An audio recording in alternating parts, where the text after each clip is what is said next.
నమస్తే బ్రో. ఖచ్చితంగా అయితే ఈ మైసా మూవీ రష్మిక మందాన గారికి ఒక మంచి హిట్ని అయితే ఇవ్వాలనేసి అయితే నేనైతే కోరుకుంటున్నాను. ఎందుకు కోరుకుంటున్నానో కూడా ఈ వీడియోలో మీకు చెప్తాను. వీడియోని ఫుల్గా చూడండి. వీడియోలోకి వెళ్ళే ముందు ఛానల్ని సబ్స్క్రైబ్ చేసుకొని ఫాలో అవుతానండి. మంచి మంచి అప్డేట్లు అయితే మన ఛానల్లో వస్తూనే ఉంటాయి ఫ్రెండ్స్. ఇంకా వీడియోలోకి వెళ్ళిపోతే మైసా అనే టైటిల్ గ్లిమ్స్ అయితే వచ్చింది. రష్మిక మందాన గారి లుక్ని కానీ ఇంకా క్యారెక్టరైజేషన్ కానీ రివీల్ చేస్తూ ఇంకా మైసా అనే టైటిల్ని రివీల్ చేస్తూ మూవీ గ్లిమ్స్ అయితే వచ్చింది. దీన్ని అయితే ఒక 10-15 డేస్గా అయితే రష్మిక మందాన గారు ఇన్స్టాగ్రామ్లో కానీ ఇంకా ట్విట్టర్లో కానీ టీస్ చేస్తూనే వస్తూ ఉన్నారు. ఈ మూవీ అయితే లేడీ ఓరియంటెడ్ మూవీ అని చెప్పాలి. ది గర్ల్ ఫ్రెండ్తో అయితే మన రష్మిక మందాన గారు అయితే ఒక రేంజ్లో అయితే పోయి కూర్చున్నారు. నాకు ఆ క్యారెక్టరైజేషన్ చాలా బాగా నచ్చింది.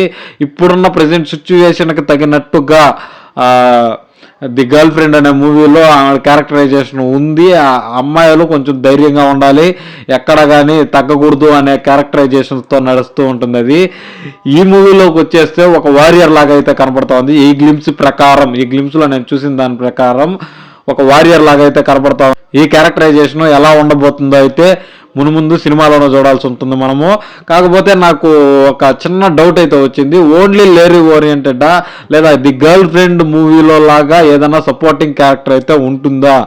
ఈ సపోర్టింగ్ క్యారెక్టర్ ఉండడం వల్ల రష్మిక మందాన గారి only lady oriented single heroine movie అనేసి అనిపించుకుంటుందో లేదో చూడాల్సి ఉంది. నాకైతే రష్మిక మందాన గారి లుక్ కానీ క్యారెక్టరైజేషన్ కానీ ఒక అడవి తెగకు చెందిన వాళ్ళు ఉంటారు కదా, మా ఫారెస్ట్ సైడ్ ఉండేవాళ్ళు, వాళ్ళల్లో ఒక క్యారెక్టరైజేషన్ లాగా అనిపిస్తూ ఉంది. అదే మన RRRలో మన కొమరం భీమ్ క్యారెక్టరైజేషన్ వాళ్ళ అడవిలో జీవిస్తూ ఉంటారు కదా, అలాంటి క్యారెక్టరైజేషన్ ఏదోలాగా అయితే ఈ గ్లిమ్స్లో చూసిన తర్వాత అయితే నాకు అనిపించింది. మీకేమనిపించిందో కూడా కింద కామెంట్ సెక్షన్లో చెప్పండి. వాళ్ళ అమ్మగారు వాయిస్ ఓవర్తో అయితే వస్తుంది. నా కూతురు చనిపోయింది అనుకుంటున్నారు అనే డైలాగ్తో వస్తుంది. ఈ మూవీలో రష్మిక మందాన గారి క్యారెక్టరైజేషన్ అయితే చనిపోతుందో లేదో ఇంకా కొంచెం డౌట్గానే ఉంది. అంటే చనిపోయిన తర్వాత వాళ్ళ అమ్మ చెప్పిందా, లేదంటే అలాంటి క్యారెక్టరైజేషను, లేదంటే వేరే వాళ్ళ మదరు అలా చెప్పుతూ ఆ క్యారెక్టరైజేషన్లో మన రష్మిక మందాన గారిని ఏమన్నా చూపించారా అనేది మనం మూవీలోనే చూడాలి. నాకైతే ఓవరాల్గా గ్లిమ్స్ అయితే ఎక్సలెంట్గా నచ్చింది. ఇది పాన్ ఇండియన్ లెవెల్లో అయితే రిలీజ్ అవబోతున్నది అనేసి అయితే పక్కా క్లారిటీగా అర్థమవుతోంది.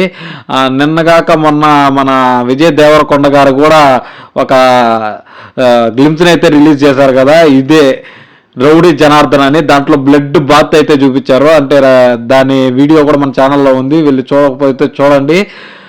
ఆ వీడియోలో కూడా నేను గ్లిమ్స్ గురించి చాలా డీటెయిల్గా అయితే మాట్లాడాను. అదేవిధంగా ఇప్పుడు రష్మిక మందాన గారి క్యారెక్టరైజేషన్ చూస్తూ ఉంటే కూడా అదేవిధంగా గన్ను పట్టుకొని ఒక రకంగా ఒక ఫైట్లో ఉన్నట్లే చూపించారు. ఆ ఫైరు ఆ లొకేషన్ మొత్తం చూపిస్తూ రష్మిక మందాన గారు గట్టిగా అరుస్తూ ఒక క్యారెక్టరైజేషన్ అయితే చూపించారు.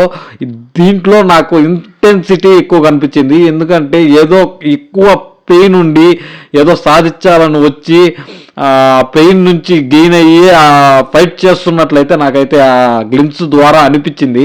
మీకేమనిపించిందో కూడా కింద కామెంట్ సెక్షన్లో చెప్పండి. రష్మిక మందాన గారు సింగిల్ లేడీ ఓరియంటెడ్ మూవీతో హిట్ కొట్టబోతున్నారని నీకు అనిపించిందా? నాకైతే అనిపించింది. కానీ రష్మిక మందాన గారి క్యారెక్టరైజేషన్ ఎలా ఉండబోతుంది ముందు మనం చూడాల్సి ఉన్నది.